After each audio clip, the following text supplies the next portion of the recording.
Is it true that it's possible to crack your Wi-Fi password in 60 seconds? Let's find out.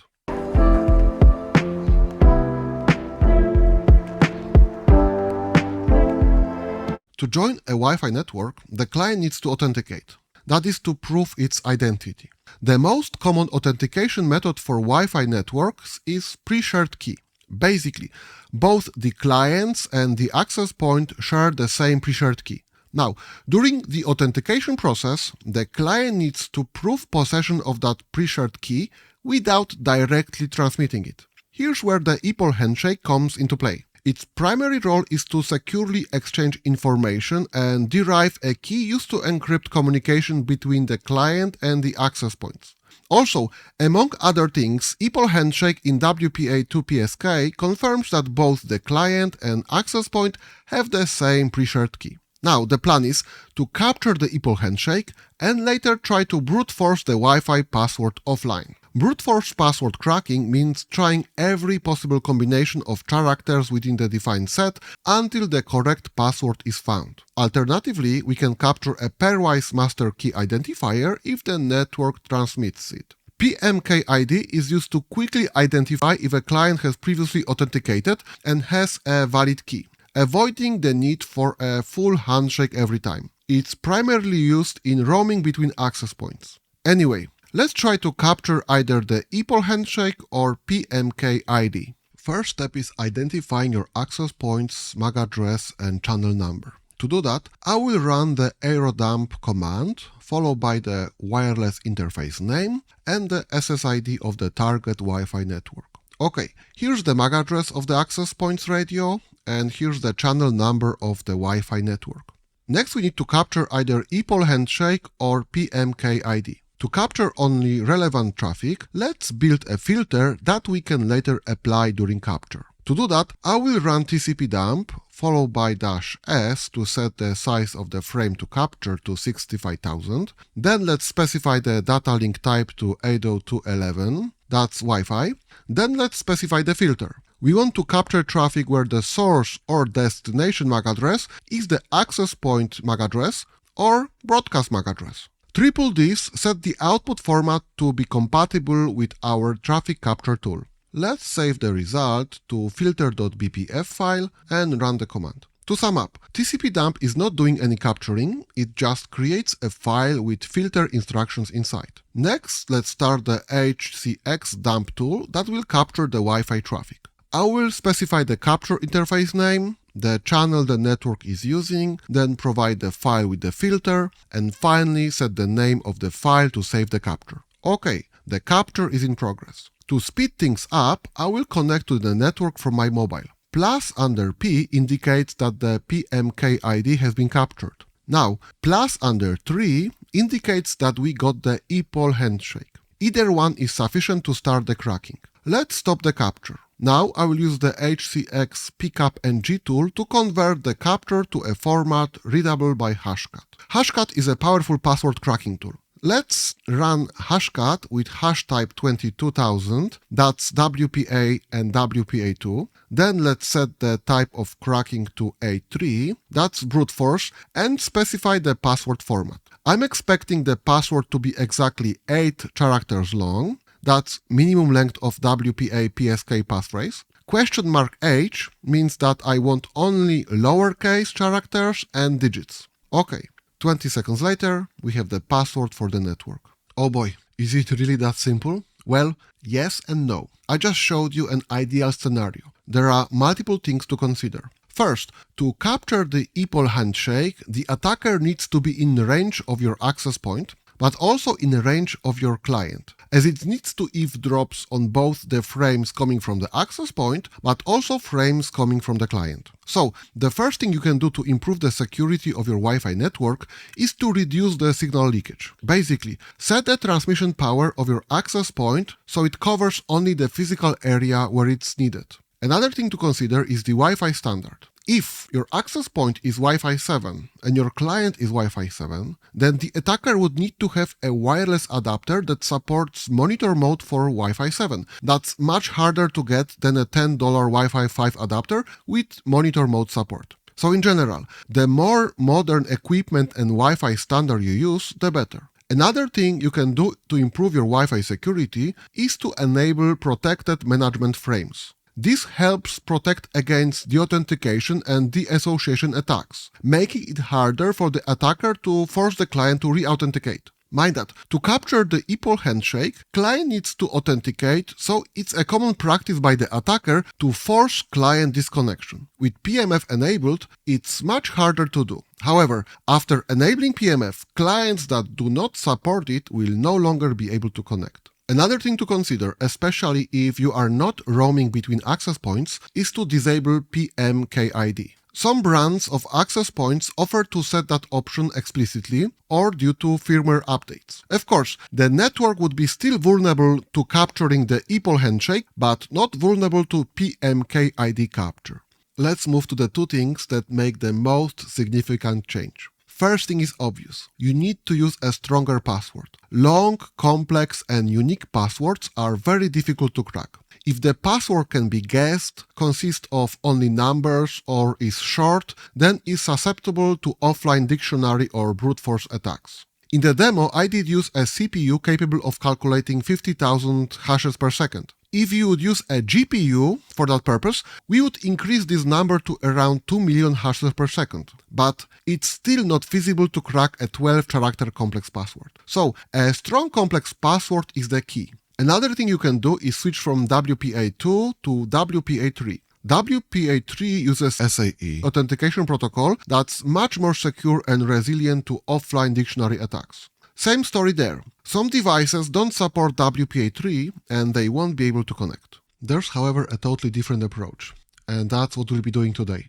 We'll add a Radius server to our Wi-Fi network. But what a Radius server is and how will it help? In simple terms, Radius is a service that provides user authentication by verifying their credentials against database or another authentication service like LDAP or Active Directory. It utilizes EAP protocols that allow secure authentication over potentially insecure networks. Radius can work with access points or switches, granting or denying network access for the clients based on predefined policies. What issues does it solve? First, it offloads the authentication burden from access points. Second of all, when using the Radius server, each user has its individual username and password. So you have the accountability. Next thing is, with Radius, you have central management of all users. It can log accounting information like when a user joined the network and so on. Moreover, Radius supports much stronger authentication methods or even certificates to authenticate. That makes it resilient to offline dictionary attacks. Let's look at a simplified diagram. From a high-level perspective, when a client called the supplicant wants to join the network, it initiates a request to the access point called the authenticator. The authenticator places the connection in an unauthenticated state, meaning the client cannot communicate freely on the network but can only exchange EAP messages. The authenticator acts as a relay, forwarding these EAP messages between the supplicant and the Radius server. Without going into much details, a TLS tunnel is established between the client and the Radius server, with the access point acting as a pass-through for the EAP packets. This encrypted tunnel is used to protect the inner authentication process. Depending on the protocol, the inner authentication could involve methods such as PAP, that's Password Authentication Protocol, where a clear text username and passwords are sent, or challenge response protocols like CHAP or MS-CHAP v2. Alternatively, a certificate-based approach can be used where a single TLS tunnel performs both authentication and encryption, relying entirely on mutual certificate authentication. Once the Radius server receives the client credentials, it validates them against values stored in its backend database. The FreeRADIUS server that we'll be using supports multiple backend databases such as flat files, LDAP, SQL databases, Active Directory, and more. If the credentials are valid, the Radius server sends an access accept message to the authenticator, which then allows the client to join the network. So to sum up, there are two layers in EAP-based authentication. The outer layer is a secure TLS tunnel that protects the communication between the client and the authentication server. The inner layer handles the actual authentication, such as using a plain text username and password or other authentication methods. There are various EAP methods, but the three most common ones are PEAP, that stands for Protected EAP. This uses TLS on the outside for security and MS-CHAP version 2 on the inside for authentication. EAP-TTLS, which stands for EAP Tunnel TLS, it's similar to PEAP. It has TLS on the outside, but supports more inner authentication protocols such as PAP, CHAP, MS-CHAP version 2, and others. And EAP-TLS. This relies entirely on TLS certificates for both the client and the server, providing mutual authentication and encryption without requiring other credentials. Lastly, the access point acts as a relay between the client, this applicant, and Radius server. The Radius server validates the credentials and notifies the access point to either grant or deny network access. Let's do a very basic setup. I'm using Debian 12. I will start with installing FreeRADIUS server, FreeRADIUS utils, and EAPOL test utility. Once installed, let me stop the FreeRADIUS server so we can perform its configuration. For this demo, we'll be storing users in a flat file.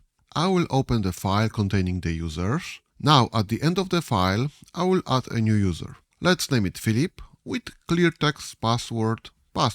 Then let's save the file. Next, let's look at the client's configuration file. It defines the devices that can connect to the Radius server. For example, switches, access points, wireless controllers, and so on. By default, there's an entry for a client called localhost that is allowed to connect from 127.00.1 IP using testing123 as the password.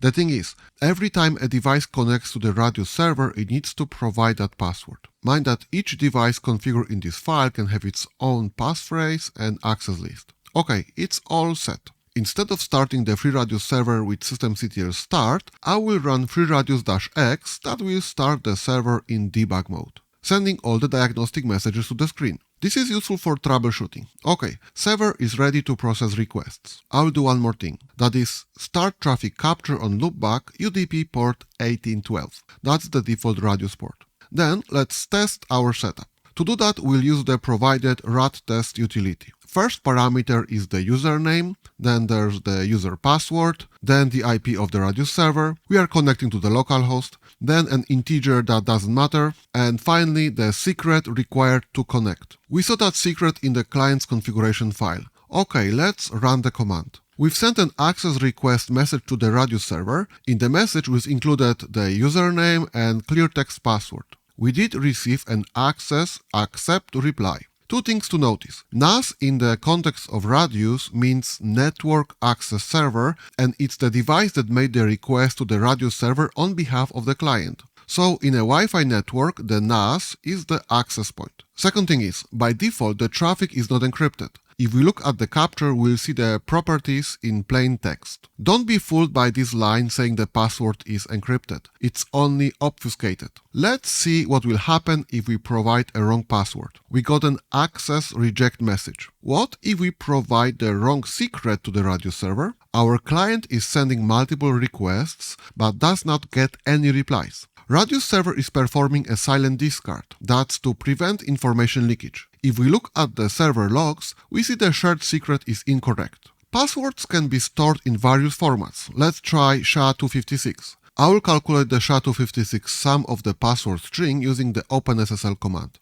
Now let me copy the hash and open our user database. I will add a new user, Philip2, identified by the SHA-256 encoded password. Let's save the file and run our FreeRADIUS server in debug mode. Finally, let's see if the credentials work with radtest command. Yep, we got the access accept reply. Mind that we are still sending the password in clear text. Only thing that changed is the way passwords are stored in the database. To test the 802.1x authentication, we'll use the EAPOL test command. It replicates the behavior of a real-world supplicant that would typically use WPA2 Enterprise or WPA3 Enterprise authentication in Wi-Fi networks. Remember the TLS tunnel I've told you earlier that's used to exchange authentication data? Upon installation, FreeRADIUS generates a self-signed certificate. You can find the path to that certificate in the EAP configuration file. If we look at the certificate, it's self-signed and it's valid for 10 years. Good enough for now. Okay, let's start by creating a configuration file needed by EAPOL test tool. Let's name the file EAPOL test. Inside we'll create a network definition. We'll set the key management protocol to WPA EAP, so it's not WPA pre-shared key, but WPA enterprise. I will set the EAP method to TTLS, that's tunnel TLS. We want to establish an encrypted tunnel between the client and the Radius server. Then I will provide the username and password. Finally, I'd like to use PAP, that's plain username and password authentication, after the tunnel is established. Okay, let's save the file. I will start the FreeRADIUS server in debug mode. Then I will enable traffic capture on UDP port 1812. Finally, let's run the EAPOL test tool. -C specifies a path to the configuration file, -A sets the Radius server IP, -P is the Radius server port, -S is the shared secret that we've seen in the client configuration file of the Radius server. Let's run the command. Okay, authentication was successful. If we look at the traffic capture, we'll see the authentication data is encrypted within the TLS tunnel. Now it's time for a real test. I will open the client's configuration file to allow my access point to connect to the Radius server. To do that, let's define a new client. I will name it Unify. The allowed IP will be 192.168.10.1. That's the IP of my access point. You should put the IP of your device here. Let's define the shared secret as testing123. Let's save the file and start the FreeRADIUS server in debug mode. Now I will go to my Wi-Fi controller. I'm using Unify, but these steps are similar for other brands. Let's go to Profiles, Radius, and create a new Radius profile. I will name the profile FreeRADIUS, then I will put the IP of my Radius server and shared secret. The same we did define in the client configuration. Then let's click Add. Okay, the profile has been created. Mind that Unify has a built-in Radius server, but for this demo we are using an external server. Next, let's go to our Wi-Fi networks. I have a network created already. Now I will switch the security protocol from WPA3 to WPA3 Enterprise.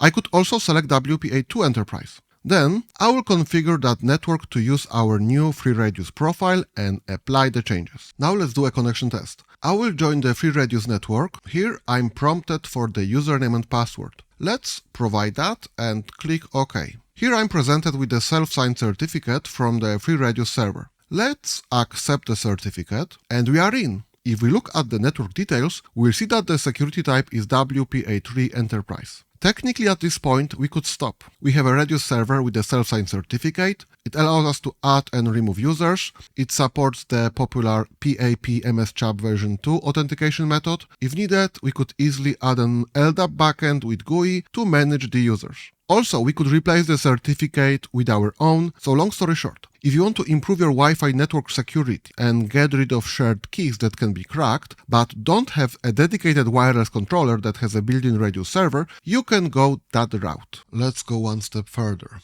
We could configure the FreeRADIUS server to forward the authentication request to Microsoft Azure EntraID using OAuth2, so that whenever someone tries to join the network, the credentials will be sent to Radius server that in turn, instead of looking at the local user database, will proxy the request to Microsoft Azure Active Directory. Let's do that. I'm using Azure Free Tier. Here's the EntraID users console. Let me create a new user. I will name it Philip. Let's copy the password and click Create. I will refresh the view. Okay, the user is there. Now let me go to my sign-in page and try to log in. I will provide the username at my free Azure domain and click Next. Then let's provide the copied password. Upon first login, I am prompted to change the password. Let's provide the old password and enter the new password twice. Finally, let's click Sign in.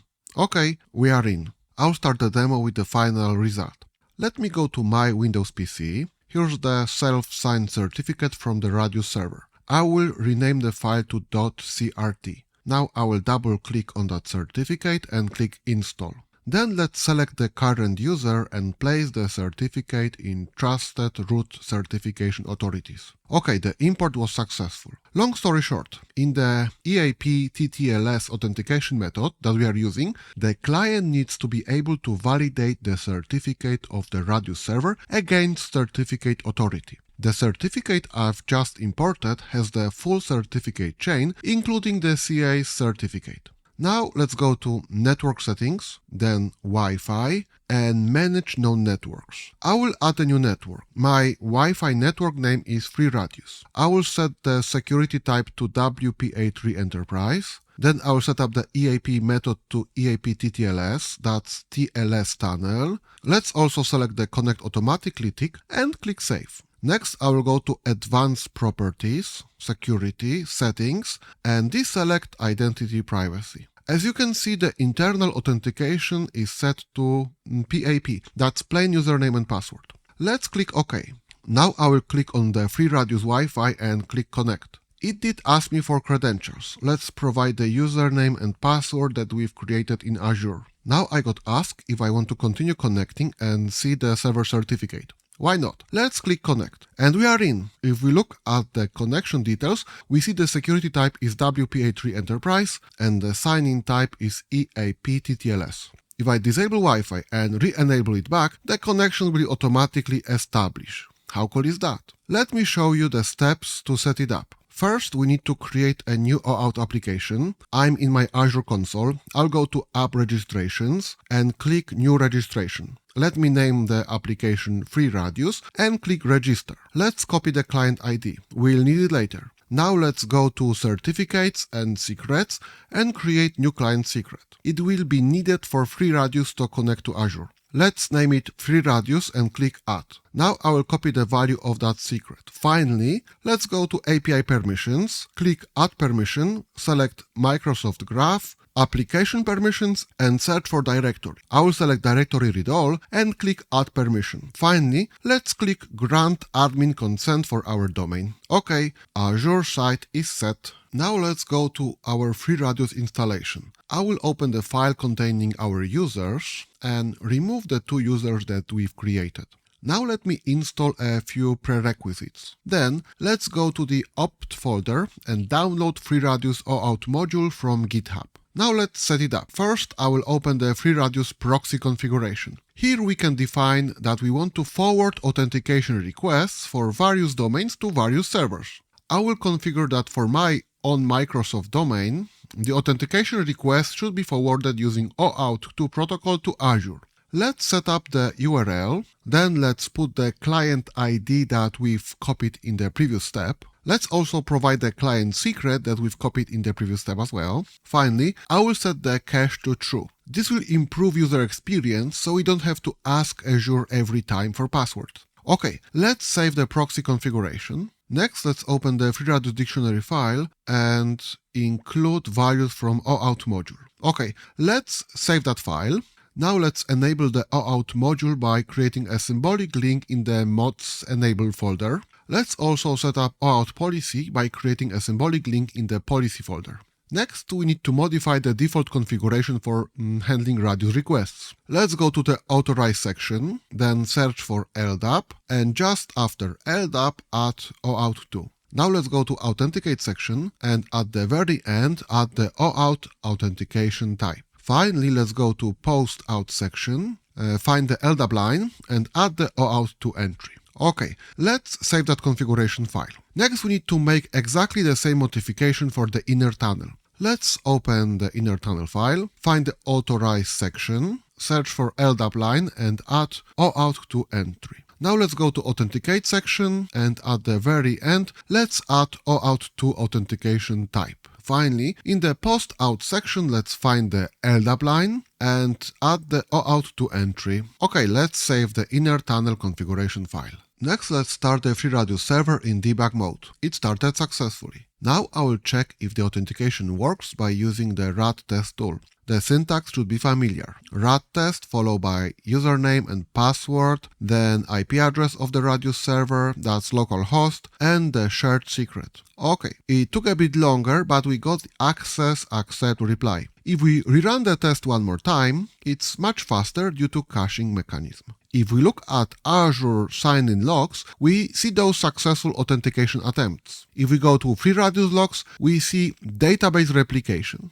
Let me stop FreeRADIUS server, then open the OAuth2 module configuration and change the synchronization frequency to every 1 hour. Let's restart the FreeRADIUS server. So there you have it. From cracking WPA2 with brute force via setting up a simple local radius server to setting up an Azure AD integration. We've covered some basic concepts related to securing a Wi-Fi network. Remember, strong passwords and modern authentication methods are key. My recommendation: use long and complex passwords, upgrade to WPA3 if your access points and clients support it, and finally, consider implementing Radius. Thanks for watching and stay secure.